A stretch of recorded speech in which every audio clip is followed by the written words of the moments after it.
আচ্ছা, আমরা এখানে যারা উপস্থিত আছি একটু সবাইকে জেনে নেওয়া দরকার যে এখানে কিন্তু লোকাল লোক আমরা কেউ নই, খুব কম লোক আছি লোকাল, যারা 5 কিলোমিটার 10 কিলোমিটার দূর থেকে আসছি, কিন্তু ম্যাক্সিমাম লোক আছি আমরা 100 কিলোমিটার 150 কিলোমিটার দূর থেকে আসছি।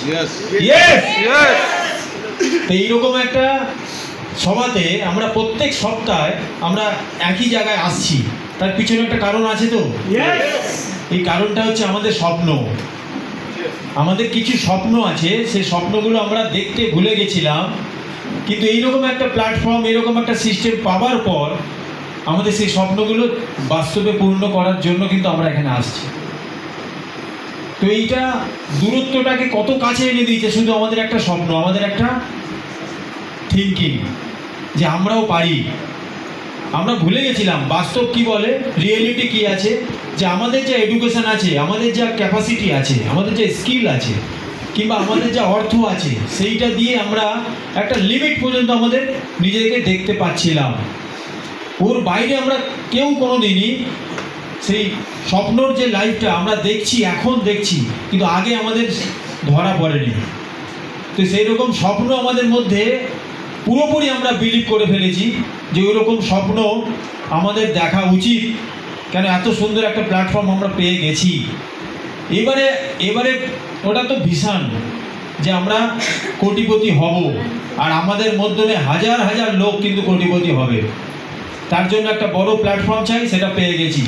কিছু ব্যবসার জন্য কিছু প্রোডাক্ট চাই, তার জন্য কোম্পানি করে ফেলেছে।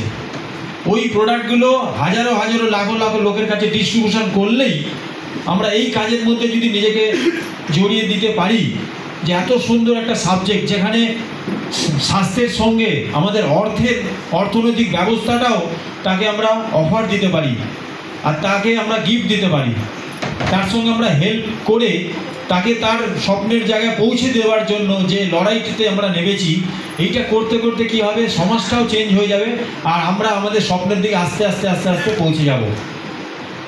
তো এইরকম স্বপ্নই কিন্তু আমাদের প্রতিদিন এরকম কাজের জন্য একটা উৎসাহ আমাদের দেয়, একটা সাহস জুগিয়ে দেয় যে আমরা এখানে আসবো প্রতিদিন, প্রত্যেক শুক্রবার। কতদিন আসবো? যতদিন না আমাদের সাকসেস হচ্ছে, আমাদের স্বপ্নটা যতদিন না আমরা টাচ করতে পারছি। দুনিয়ার প্রত্যেকটা মানুষ, ম্যাক্সিমাম মানুষ, 80% মানুষ কিন্তু তাদের কাছে কোনো স্বপ্ন নেই। তারা জন্ম তো নিয়েছে, মানুষ জন্ম পেয়েছে, তাদের মধ্যে আমরাও আছি, তারাও আছে, কিন্তু তারা নিজেকে বাঁচানোর জন্য লড়াইটা করে যাচ্ছে। বাঁচার জন্য নয়, বাঁচাচ্ছে। মানে জীবনে আমরা যে বাঁচবো, জন্ম নিয়েছি, এবার জীবনটাকে যে আমরা বাঁচবো, তার জন্য কিন্তু কেউ বেঁচে নেই। সবাই নিজেকে বাঁচানোর জন্য, মানে সারভাইভাল, নিজেকে বাঁচাবো কি করে, তার লড়াইতে কিন্তু দুনিয়ার লোক দৌড়ে বেড়াচ্ছে। 20% লোক শুধু বেঁচে আছে, মানব জন্মটা সার্থকভাবে সুন্দরভাবেও তারা এনজয় করতে পারছে, দেখতে পাচ্ছে যে মানুষ জন্মটা কীরকম, ফিল করতে পারছে যে আমরা মানুষ জন্ম নিয়েছি, এটা যে কত মধুর, কত আনন্দদায়ক, কোনো টেনশন এতে নেই। কেন আমরা প্রাণীকুলের মধ্যে সর্বশ্রেষ্ঠ প্রাণী, কিন্তু তার যে উপকারিতা, তার যে আমাদের বেনিফিট, সেই বেনিফিটটা কিন্তু আমরা ফিলই করতে পারছি না। এই 80% মানুষের পিছনে কেউ যেন তাড়া করে বেড়াচ্ছে, একটা টেনশন তাড়া করে বেড়াচ্ছে যে কীভাবে তাদের নিজেকে বাঁচাতে পারবে, তাদের সঙ্গে যারা জড়িয়ে আছে, তাদের ফ্যামিলি জড়িয়ে আছে, বাচ্চা, মা বাবা, ওয়াইফ, তাদের কি করে বাঁচাবো, তাদের গালে কি করে খাবার জোগাবো, বাচ্চাদের কি করে পড়াশোনার জোগাড় দেবো, নিজেকেও কিভাবে বাঁচাবো, এই লড়াইতে কিন্তু আমরা দীর্ঘ জীবনটাকে আমরা অতিবাহিত করছি। কবে একটা দিনের শেষে, জীবনের শেষে গিয়ে তখন ক্যালকুলেশন করলে কেমন লাগবে যে আমরা শুধু জন্মটা নিয়েছিলাম শুধু এইটুকুনি করার জন্য, কিছু রেসপন্সিবিলিটি, কিছু দায়িত্ব আমরা নিলাম, আর সেটাকে পালন করতে করতেই আমাদের জীবনটা চলে গেল। তো জীবনটাকে আমরা উপভোগ করতেই পারলাম না। একটা উদাহরণ দিলে আমরা ফিল করব যে আমাদের লাইফটা কোন জায়গায় রয়েছে। ধরুন আমরা জলের মধ্যে যখন যাই, জলে যখন সাঁতার কাটতে নামি, তখন আমাদের হাত পা চালাতে হয়, সাঁতার কাটার সময় কিংবা জলে ভাসতে গিয়ে আমাদের হাত পা চালাতে হয় কি না? তো যতক্ষণ জলে থাকি ততক্ষণ নিজেকে বাঁচিয়ে রাখতে হয়, কেন একটা প্রতিকূল পরিবেশ ওখানে। ওখানে নর্মালভাবে আমি থাকলে কিন্তু ডুবে যাব। তাহলে ওখানে থাকতে গেলে আমাকে কিন্তু হাত পা নাড়াতেই হবে, সবসময় কন্টিনিউয়াস কিছু না কিছু করতেই হবে। তাহলে সেই সময়ের জন্য আমি কিন্তু নিজেকে বাঁচিয়ে রাখছি, আমার মোটিভটা থাকবে শুধু বাঁচাও। কেন জল ওটা কিন্তু আমাদের বসবাসযোগ্য নয়। আচ্ছা, আমি যখন ডাঙায় উঠে গেলাম তখন কি আর বাঁচার জন্য লড়াই থাকবে? তখন অটোমেটিক্যালি আমরা কিন্তু ওখানে বেঁচে আছি। তখন বাঁচানোর জন্য, নিজেকে বাঁচানোর জন্য কোনো টেনশন আমার নেই। তখন যে লাইফটা আমরা এনজয় করব সেটা কিন্তু অরিজিনাল লাইফ, যে আমাদের টেনশনটা ফ্রি হয়ে গেল। কেন আমরা ডাঙায় উঠে গেছি, অটোমেটিক আমরা শ্বাস নিতে পারছি, আমার কোনো টেনশন নেই যে কী করে বাঁচবো। তা আমাদের প্র্যাকটিক্যাল লাইফটাও তাই। যারা চাকরি করছি আমরা, যারা ব্যবসা করছি, একটা ব্যবসা কিংবা একটা সোর্সের উপর দাঁড়িয়ে আমি আমার ফ্যামিলি চালাচ্ছি, যে যার পিছনে আমি দাঁড়ি, আমার টাইম, আমার স্কিল, আমার নলেজ, আমার অর্থ ওইখানে কাজ করছে। সেইখানে দাঁড়িয়ে আমাকে সব সময় কিন্তু আমাকে অ্যাক্টিভ থাকতে হবে। আমি যদি অ্যাক্টিভ না থাকি, আমি যদি ওখানে ফোকাস না রাখি, আমি কিন্তু ডুবে যাব। তো প্র্যাকটিক্যাল লাইফেও যারা আমরা শুধু একটা ইনকাম সোর্সের উপর দাঁড়িয়ে আমি আমার লাইফটাকে চালানোর চেষ্টা করছি, দ্যাট মিনস আমি কিন্তু জলে রয়েছি। সব সময় যেন আমাকে অ্যাক্টিভ থাকতে হবে। যদি আমার কোনোদিন কোনো প্রবলেম হয়, দেখবেন আমাদের জ্বর হলে, শুধু ফিজিক্যাল আনফিটের কথা বলছি, যদি একটু জ্বর হয় না, দুদিন যদি আমরা বাড়িতে শুয়ে থাকি, তখন কাজকর্ম, কত ব্যস্ততা, সব কিছু একদম স্টপ হয়ে যায় না? তখন ফোনটা রিসিভ করতে ভালো লাগে না। দুদিন পর ফোন করে বলছি, আরে আমি দুদিনে জ্বরে ছিলাম, তোমার ফোনটা ধরিনি। তার মানে ভাবুন, আমাদের শরীর যখন পড়তে শুরু করে, যখন আমাদের শরীর আমাদের হাতে থাকে না, তখন কিন্তু আমাদের কোনো কিছুই আমাদের কাজ এগোবে না, জিরো হয়ে যাবে।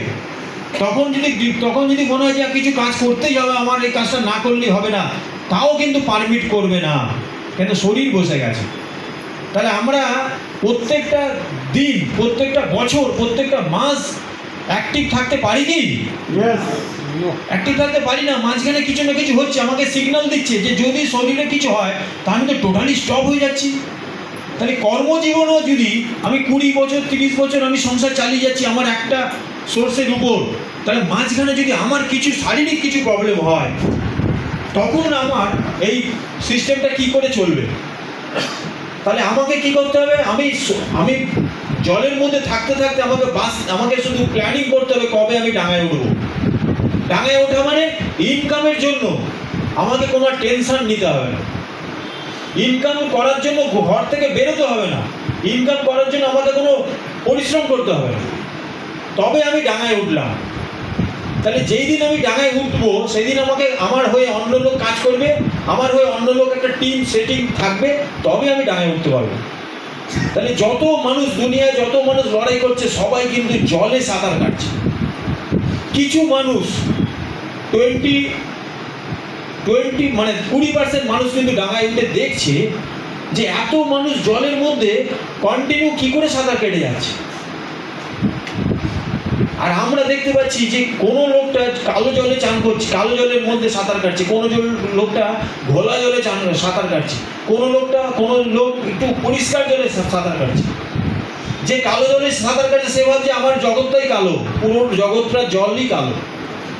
কেউ 30,000 20,000 ইনকাম করছে, সে ভাবছে এর বাইরে হবে না, আমার অন্য কিছু দেখতেই পাচ্ছি না। কেউ আবার পরিষ্কার জলে চান করছে, আর উপর থেকে যারা ডাঙায় দাঁড়িয়ে আছে তারা দেখতে পাচ্ছে যে এরা কন্টিনিউ সাঁতার কেটেই যাচ্ছে, এরা যখন তখন ডুবে যেতে পারে, কতদিন সাঁতার কাটবে। তো টোটাল দুনিয়াটা কিন্তু রিস্কের মধ্যে আছে বন্ধু। ওই লোকগুলোকে যদি আমরা একটু রাস্তা দেখাতে পারি, আমরা ডাঙায় উঠবো। আগে ডাঙায় উঠতে গেলে কি করতে হবে? একটা সিস্টেম তৈরি করতে হবে, আপনার নিচে একটা টিম তৈরি করতে হবে। টিমটা তৈরি যতক্ষণ না হচ্ছে ততক্ষণ পর্যন্ত আমরা সাঁতার কাটছি। যেই টিম হয়ে যাবে, আপনার নিচে 10 জন 20 জন কাজ করার জন্য রেডি হয়ে গেছে, তারা এক্সপার্ট হয়ে গেছে প্ল্যান দেখানোর জন্য, কোম্পানি সম্বন্ধে সমস্ত কিছু জেনে গেছে, আপনার কাজ শেষ। আপনি প্রত্যেকটা মানুষকে হাত ধরে টানার জন্য চেষ্টা করবেন। কিছু কিছু মানুষ উঠবে না, বিশ্বাস করবে না, ভাববে না ডাঙা বলে কিছু হতে পারে না, আমরা জলেই থাকি, ডাঙা বলে আবার কি আছে, আমরা লড়াই করছি, মাইনে পাচ্ছি, আমরা কাজ করে যাব, আমাদের সংসার চলছে, আমার দাদুও করেছে, বাবাও করেছে, আমিও করব। সেই ডাঙা বলে কোনোদিন ফিলও করেনি, তার স্বপ্নও নেই যে ডাঙায় ওঠা যায়।